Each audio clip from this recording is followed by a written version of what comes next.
Welcome to CFO 4.0, the future of finance. So hello everybody and welcome to this episode of CFO 4.0. But we are continuing our theme today, talking all about ESG. And actually, I've got a CFO. So we've got Lilly Miller, who's from Planet Mark, who is going to talk to us about what it's like working as a CFO, working with a sustainable business, and the connection between finance and sustainability. So welcome, Lilly. Awesome to have you on the show. Thank you. Lovely to be here. Thanks for having me. So tell us a little bit about yourself, Lilly. How did you end up at Planet Mark? You know, what was your journey into the role?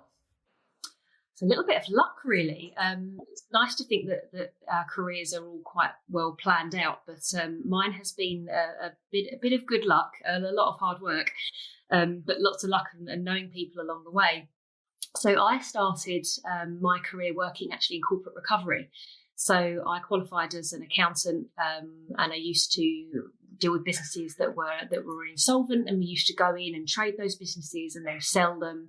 Completely different world from sustainability, but was introduced, had my children, and then I wanted a little bit of a change of work life.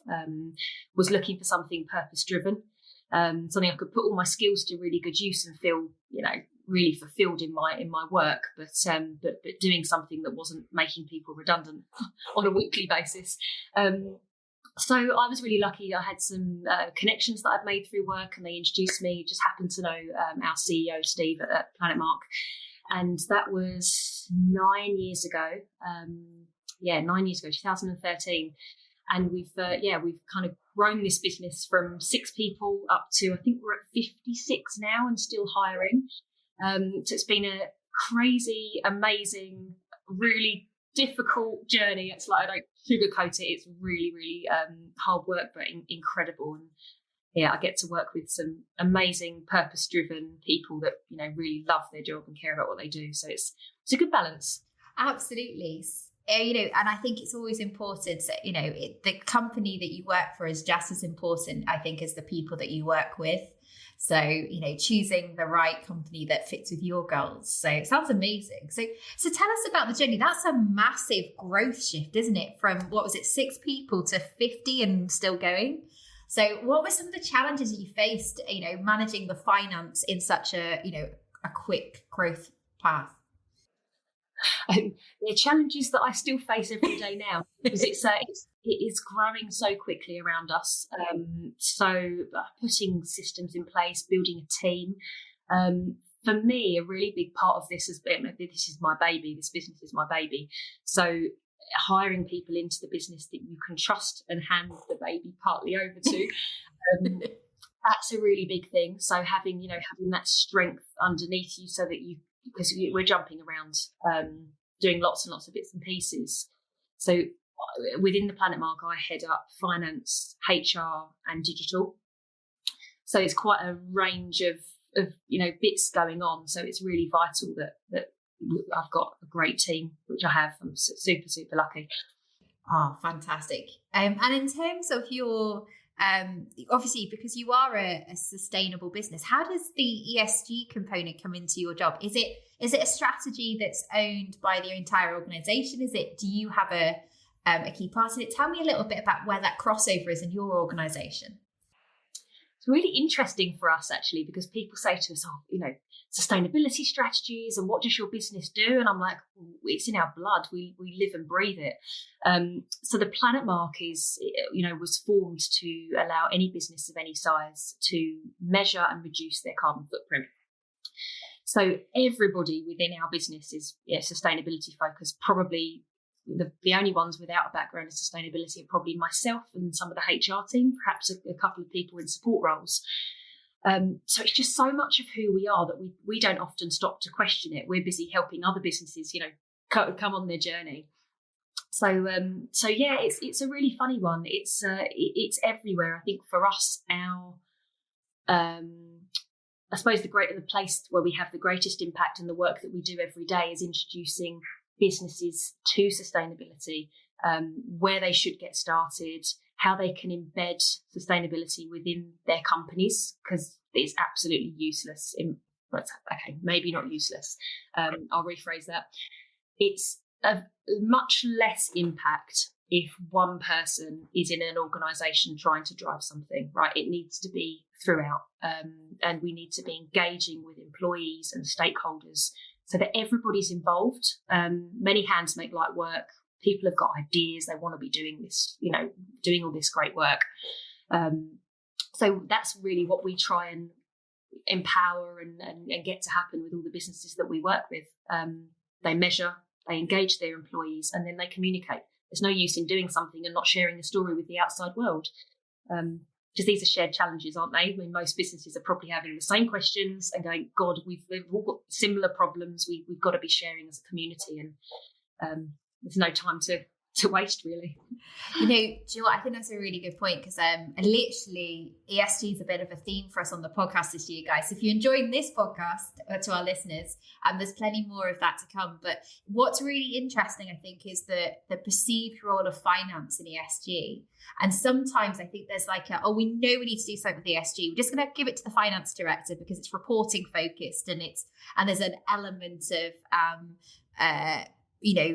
responsibility and legislation around it, so it fits nicely into there. But I love your concept of making sure that everyone's involved in this piece and driving it forward. And I think that's one of the most interesting concepts that I think people sometimes forget. It's just, like you say, it's not one person's responsibility. No, absolutely. It's really strange, actually, because you use the words ESG and it sits within finance, compliance, and all of those things, right, which can make it sound quite boring to anybody else. You use the word sustainability and it sits within a green team, a sustainability manager in a larger business. Sometimes that doesn't really have a home. It can sometimes sit in facilities or office managers.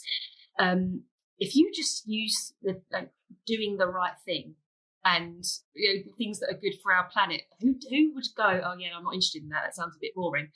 So it's about making this subject, this great big climate crisis issue that we all know is a problem. It's about making it feel personal, that people feel like they can do something. It's about empowering and educating and getting everybody involved. There's no use in going on the complex 3 words over there and it's a report that goes with your financial statements every year. Like, what is that changing? No, and I think that's really, it's about why you're doing it. And I think that's the question people don't ask themselves before they start. It's like, why are we actually doing this? Is it a compliance piece? Is it because our employees are asking us to do it? Is it because our stakeholders are expecting us? What is the purpose behind the conversations that we're having? And I think more people will are incredibly surprised when they open up the conversation about how much their employees and their customers also care about this as a topic. So that was something, because obviously we're starting our ESG or sustainability or doing the right thing journey. I love that. And I was quite, it's something I'm quite passionate about, but I was very excited to hear that other people were as well. So it's a great conversation to have. Absolutely. I think in some businesses, and this is where our business is certainly different because we're purpose driven. So that barrier that can sometimes exist between who you are as a person and who you are at work, we find actually we try and encourage people not to really have that unless they would choose to have it there. But no one should be different in those two places. Come as you are, bring your own values, and that's what you get the best out of people. So our business is, I think because we're purpose driven, it can be quite different to what I'd think of as traditional or very corporate world, where you have this barrier in place. You've got who you are at home and who you are at work. And in my view, that, you can have a barrier if you need one yourself and you'd like to, but most people just want to be able to be free to be themselves. And embedding sustainability, ESG, doing the right thing in your business. People are already doing this at home. You ask most people on the street, they're recycling, they know there's issues, they're trying to drive less, they're doing personal initiatives. People have got loads of ideas. People are super interested in this because, as you say, is it because your employees want you to? Is it because for bids and tenders you're not going to win any work unless you're doing something here? All of these different factors, it's everything together. The business benefits in addressing these issues are huge, and this is something that we see all the time. We say to people, this should not be, oh, my business and then sustainability on the side. Embed it in and you reap the rewards. We really do. Absolutely. So we talk very much about sustainability and this culture of, maybe that's the culture of sustainability being being organization wide. But what do you see as the role of finance in this? Like, how do you and your team support these efforts? How do you approach it? It's interesting because I think we were just saying about ESG sitting with finance, sustainability often sitting elsewhere in the business. And I'm always going, well, hang on, finance know this, finance know this. Accounting and sustainability are so aligned, and some people have made that connection and others haven't. If you think about the roles of a CFO or a finance director, they're around reduction of risk, revenue generated, and controlling costs. So if you look at those three things, each of those are addressed. There are issues, but then addressed with dealing with ESG. Something that stuck with me when I read it, the World Economic Forum, the top 10 business risks that they highlighted, 6 of them were climate focused. 6 out of 10 business risks. I mean, it's absolutely huge. The risk in not taking action is massive, from a loss of work, from a climate issue, from like impact on your business supply chains. Risk reduction is a really big piece here. You've then got things like revenue generated. You've got pressure from the outside world, stakeholders, employees, people's expectation on you doing this. When I think about bids and tenders, we saw something that was actually released by Tesco's. The Tesco sent something out. It was an email, and it must have, the months blend into one. It was probably about 4 or 5 months ago to their entire supply chain, saying that we expect you to be measuring and reducing your carbon by the end of this year. Send us what you're doing. Can you imagine how many people got that email from Tesco's and went, oh my goodness, what on earth am I going to do? So if you haven't started now, you're going to get to the point where you absolutely have to. And reduction of risk and future proofing, you've got to be ahead. It's just that, it's madness not to. It's coming. Get ahead, and then you're not reactive and panicking. And it's crazy. And then costs. So the cost is the easy thing, right? With sustainability, we can see the energy crisis is bonkers. Costs of fuel, costs of electricity are flying through the roof.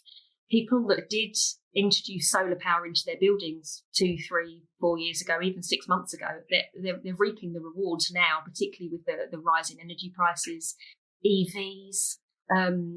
You think about renewable energy. That's the most simple thing. Every single person, business, everyone in the country should be buying renewable energy. Simple switches. All these things kind of lead to cost reduction. Employee retention, because people feel like they're involved and they've got purpose in their roles, so they want to stay because they're heard and seen. And so it's everywhere. Do you see what I could just talk to you about it all day? Yeah, no, and I think it's so true. I think it's often looked, like you say, it's often looked at as a regulatory piece or as a reporting piece, and actually, as we've already discussed, it's more about building a culture and embedding it in. And there's so many benefits. Like, if you look at all of the studies, they always say that those that have a sustainable focus are more successful. And I have to say, I think it's a massive employee engagement piece. I think we all have a responsibility, or feel like we have a responsibility these days, to shift that. So what are some of the learnings that you've sort of, obviously coming not from a sustainable background initially, how did you sort of build this awareness? How did you approach it when you first came on board in terms of building out the finance side and supporting sustainability? It's really interesting because if you go back, even probably if you look back 4 or 5 years, this wasn't anywhere near as high on people's agendas or on the radar, I suppose. I've always, in my personal life, I've always had a huge aversion to waste, but that's my thing, right? My everyone's kind of got their real area of interest in sustainability. You look at our team, people have got certain specialisms or things that they really personally drives them. Mine is around food and well-being and waste and that kind of stuff. So that's always been really important to me. But people say, why did you choose to work for the Planet Mark? And I was like, well, actually, it was really just a little bit of luck. It sounded great, but I'm almost a complete convert. I didn't know all the things that I know now. I hadn't been surrounded in my working world by sustainability experts. So it's just been gradual. And I think the more that you listen and read and learn and see this embeddingness of ESG and sustainability, I see the success stories, which is really lovely. This can be quite a difficult sector to work in because the problem's huge. It can be hugely draining. And in a way, there's some days where you see the reports that are issued or floods and things that are happening around the world and you think, oh my God, it's just the problem is so overwhelming. And you're taking tiny actions every single day, but it can get quite a lot. And we find that burnout is quite high, not just in our business, but I think in the profession as a whole, because people are throwing everything they can into trying to fix all these issues. So yeah, it's really interesting. It's super rewarding, and what gets you through, I think, that feeling of overwhelmingness, if that's a word, the feeling of being overwhelmed, is seeing and hearing all those amazing stories. And we've got companies that have worked with us for the past 9-10 years, and they're still reducing, they're still making changes. So it's not just that you come in and you fix everything within a couple of years. It's a continuous journey and a continuous improvement. And it's awesome. Yeah, when getting to see that and what people are achieving, it's great. So what are some of the things that people can do in finance, to help reduce their carbon footprint, to help, drive change, small or big? I think, that there's no unnoticeable effort, is there? All of the efforts count. No, there isn't. And like we were saying, lots and lots of small changes. I think something really key that finance can play a part in is looking at supply chains. So we've got a responsibility, right, for all of our suppliers. Procurement will often sit within finance, or certainly finance have a huge impact over that. For some businesses, the supply chains can make up 90% of their carbon footprint. So it's all very well measuring what's happening in your office and within your direct control, but actually that could be maybe only 10% of your impact as a business. So you have to be looking out wider. Where do we purchase our goods from? What are their principles? Are they measuring and reducing their carbon? Are they on the same page? Do they share your values? This is going back to the risk factor. People with what we like to call dirty supply chains, but not actually knowing, are they paying minimum wage? Are they meeting requirements for where, especially when they're in other countries? But cleaning and really getting awareness of your supply chain and what they're doing, the ripple effect of that is absolutely massive. So going back to Tesco's, right, they are doing that. Their entire supply chain, they're making sure that they're all focusing on sustainability. They're all measuring their carbon and reducing their carbon footprint year on year. And you think of the big companies, that it just cascades. So that's a massive piece. Yeah. Out of interest, what sorts of questions do you ask your suppliers? So, do you and how do you do it? Do you do it with forms that you ask them to work through? Do you have conversations about their sustainability goals and support them through? How do you approach it? So if we were doing this piece of work for one of our customers, this would be a selection of our consultants would go in, and we can do different levels. So we obviously help companies achieve net zero. That can be light touch, so kind of educating, running workshops and saying, right, this is what you need to go and do. And then some companies will want that, and then others will want a fully managed service where we would go in and really run a deep dive program for 4, 5, 6 months, depending on the size of the business, and everything in between, right? Depending on, their capabilities, their budget, all of these things. So us going out to supply chains would often be surveys. it's obviously digital. That could, if there were large supply chains, that may be liaising directly with those. So if it depends on, it's very, very bespoke. It depends on the business, and it depends on how big their supply chain is and what percentage of that business's carbon footprint is made up.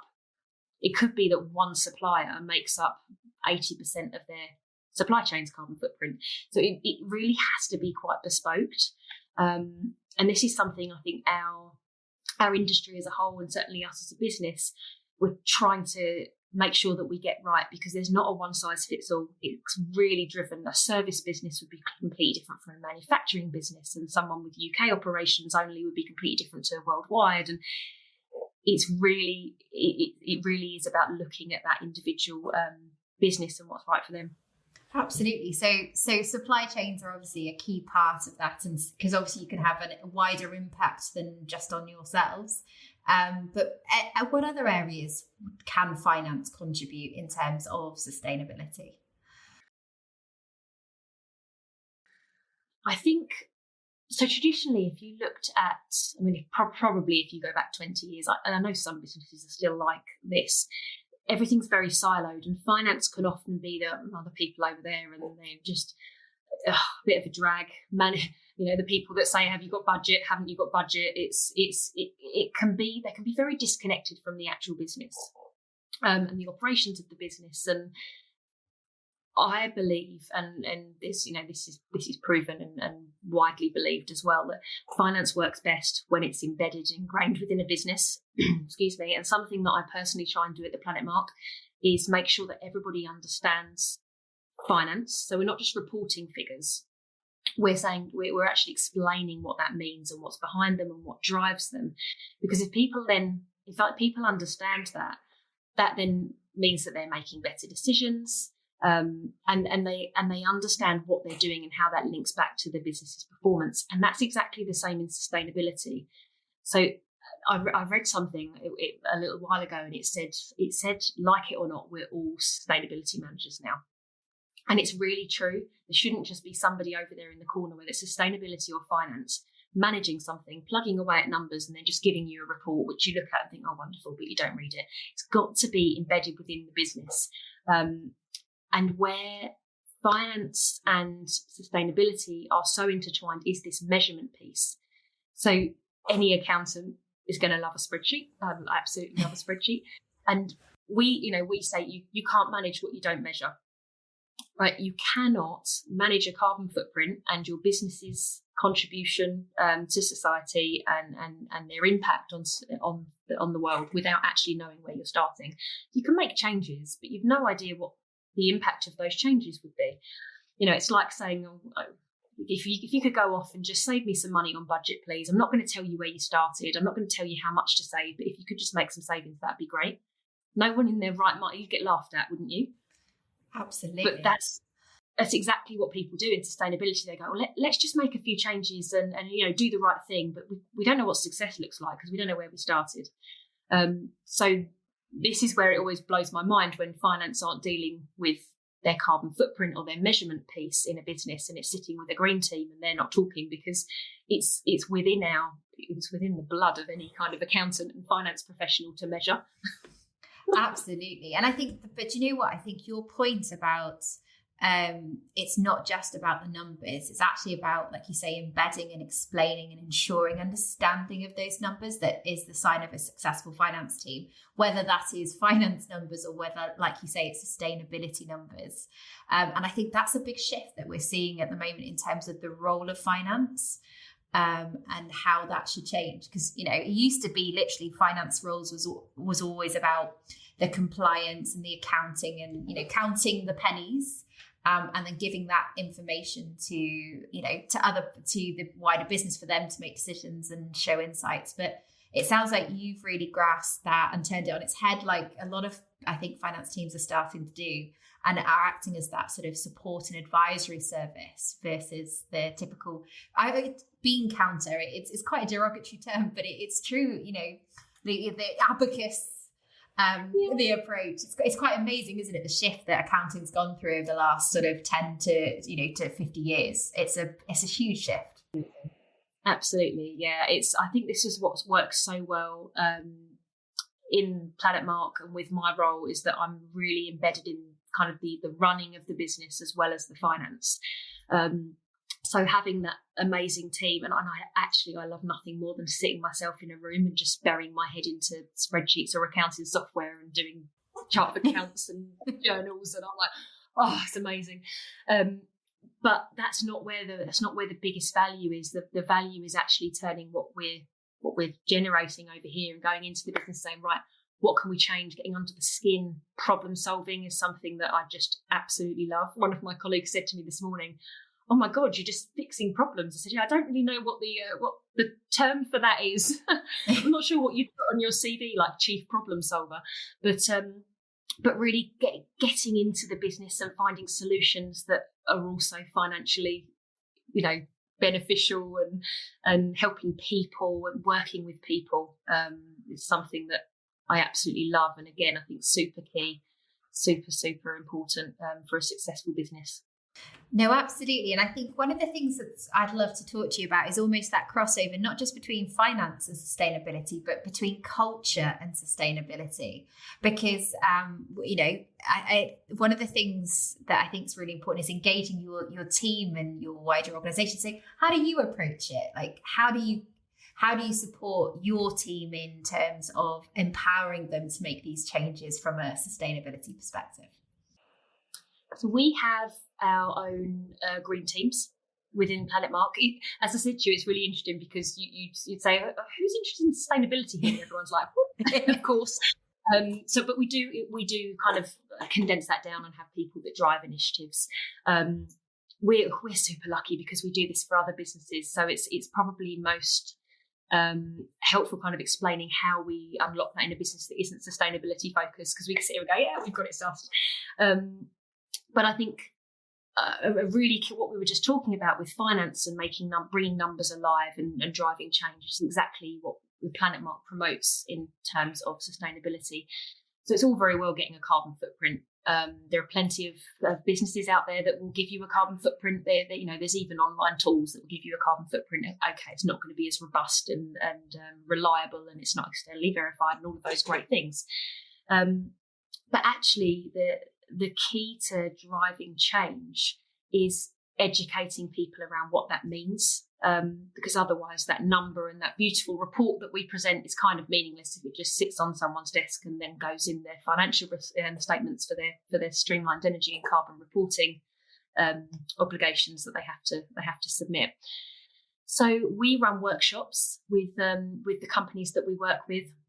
We try and encourage them to bring as many people from within the business as possible. And it's a case of going through the footprint, looking at what that means, what the key drivers are, where the low-hanging fruit, because you can't tackle everything at once. You can't tackle it all in 1 year. As I said to you, it's continuous improvement. So helping people to understand and then sparking this kind of idea generation piece, which actually any business can, you don't need a workshop with us. Any business can bring together a green team, get people onto that team, get them throwing ideas around, understand what your impact is as a business, and then you say, my God, look, 50% comes from power or fleet, or so. Okay, let's set up a team, and we're all gonna look at that. And we're gonna generate ideas, and just focusing in and having these innovation sessions. You don't have to be experts. I think that's the thing. People go, God, I don't know enough about this, so I'm just gonna, oh God, what if I'm wrong? Crack on, get started. There's loads of help out there. There's loads of businesses like ours that would absolutely love to help. There's loads of information on the internet. There's a lot out there. No, and I watched an incredible video by Simon Sinek. I'm not sure if you followed him, but he did a brilliant one on creating and embedding culture. And what he said was really interesting is there's a point at which I think it was about 20% where things start to shift. And actually, you don't focus on the masses in the beginning. Like you said, you get people that have an interest and are willing to step up and be the first to drive that change. And by engaging them, they then go out and talk, and other people want to get involved because you've got those that are willing to sort of pave the way for others. So I think it's a really good shout in terms of building a green team. It doesn't have to be, like you say, a full-time role. It just has to be people that have a passion for it and want to drive it forwards. Hey, I'll take that away as well on our team. I'll be like, that's a great idea. It's that sense, again, you're bringing purpose into your organisation. Yeah. That then feeds your culture. And if you've got a group of people together all trying to achieve really good things, it feels great. Like, you think just part of being human, like, actually, what do we all really want as human beings? We want to kind of love, be loved, be kind, people be kind to us, and to do the right thing. And having that sense of, it is purpose, but doing the right thing feels really good. And it's really uplifting for people. So again, it's all these little boxes that you kind of tick within your team, whilst doing something that's really beneficial for the planet. No, absolutely. I think there are so many benefits to actually shifting this. So is there any benefits that you can share, or any, information you can share on sort of, why should finance leaders be trying to push this forwards, either personally or professionally? What are the benefits to CFOs really taking hold of the reins and driving their ESG strategy forwards? Like I said earlier, I think it's do it or be pushed into doing it. Mm-hmm. I spent it was something I did last year, and I spent quite a bit of time thinking, well, what does it mean to be a good leader? What does that mean for me personally? What do I want to be remembered for? What's your own purpose? Do you want to be remembered for the person that made the biggest profit? And is it profit versus purpose? Actually, the evidence shows that when you bring purpose into an organisation, profit flows out, because people want to work with businesses that are doing the right thing. I definitely think finance has a really big part to play in leading this for all the reasons we've discussed around measurement, and then holding the information that everything you need to know your carbon footprint is sitting within your accounting system. Your supply chain, your bills, all of the, all your activities, it's all there.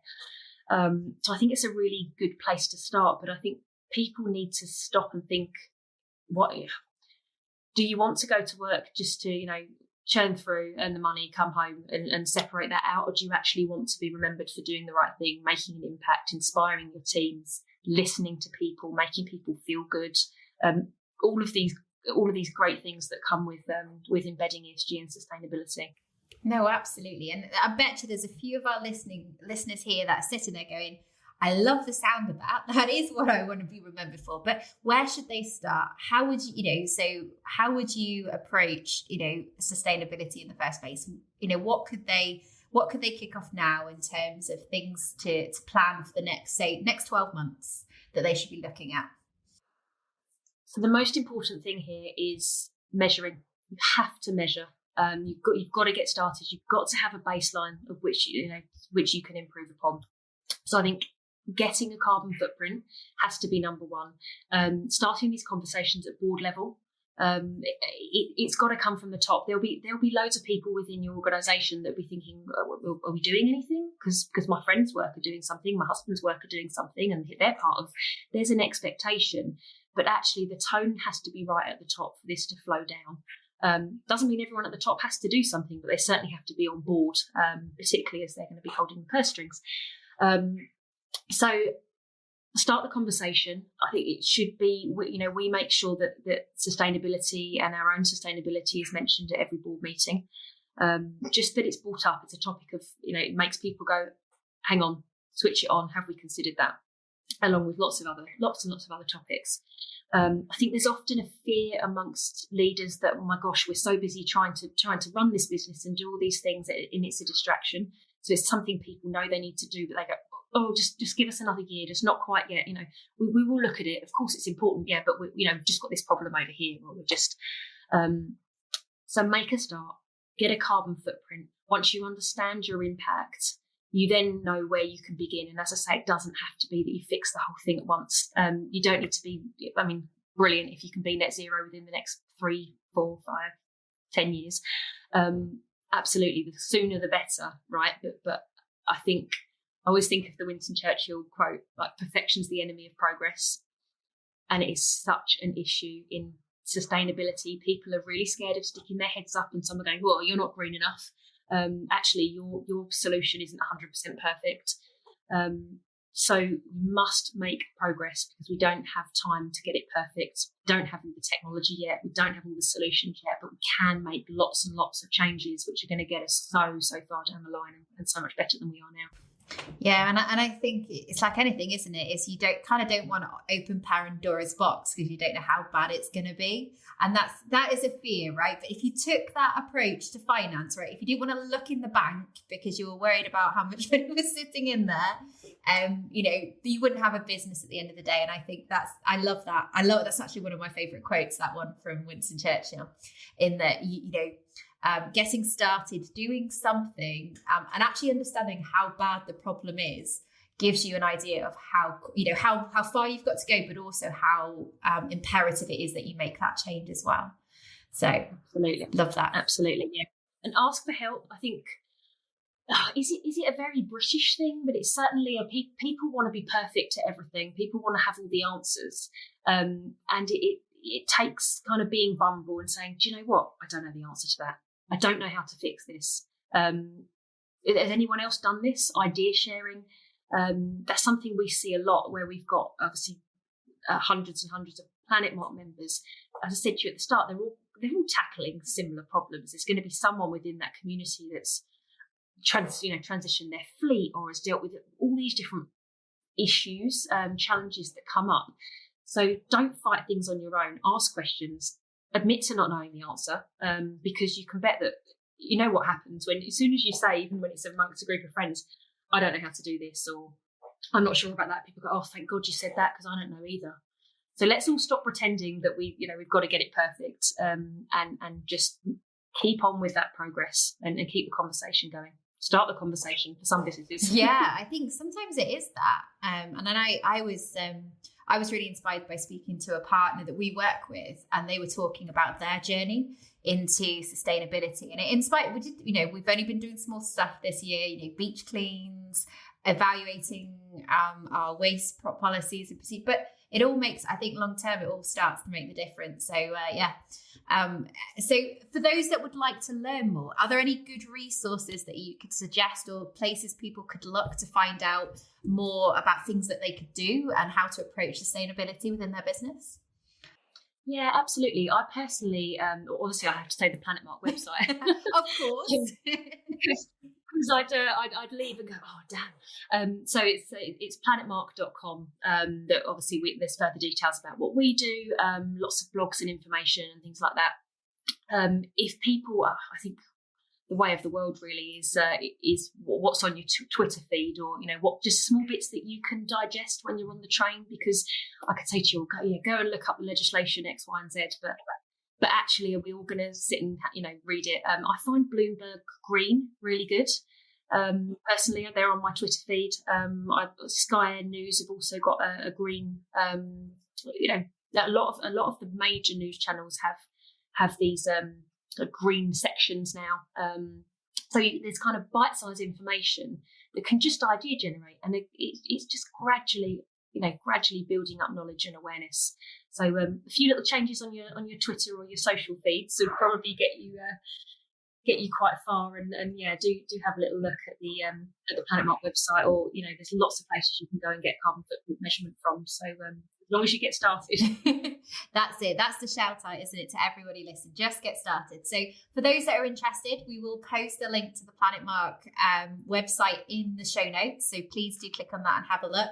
And we'll see if we can root out some of those fabulous social feeds that Lily was mentioning and put those in as well, just to make it easy for you. So I want to say thank you, Lily. It's been lovely having you on. It's nice to actually speak to a CFO that they themselves are so passionate about sustainability, and even better that you kind of wandered into it and were a convert. I think it really does add sort of fuel for the fire. So hopefully we might have started that conversion journey for a few of our CFOs that are listening today. So thank you so much for sharing your passion for sustainability. I'm sure it would have inspired a few others to take action. So thank you. You are very welcome. And one other thing, I just thought, if anyone does want to reach out on LinkedIn, I'd be more than happy to share any ideas. It's always quite good to have a community, particularly finance professionals. I'm here on my own a lot of the time. So more than happy to hear from anyone. But thank you so much for your time, Hannah. No, it's been lovely to talk. And I think that's the great idea. One of the things, one of my New Year's resolutions was all about building a community, and maybe the green and sustainable piece is something that we need to push more within the finance community to start talking about, just to open the conversation. So that'd be great. Brilliant. Well, thank you everyone for listening. I'd love your feedback on this episode and everything that we're doing at the moment, because as like I said, we're rethinking things in 2022. It's the year of change, I think, for a lot of businesses and a lot of making that shift. So if sustainability is on your agenda or something else is, please reach out. Let me know. I'd love to hear your feedback and thoughts. And thank you again, Lily. And hopefully we'll speak to you soon. Thank you.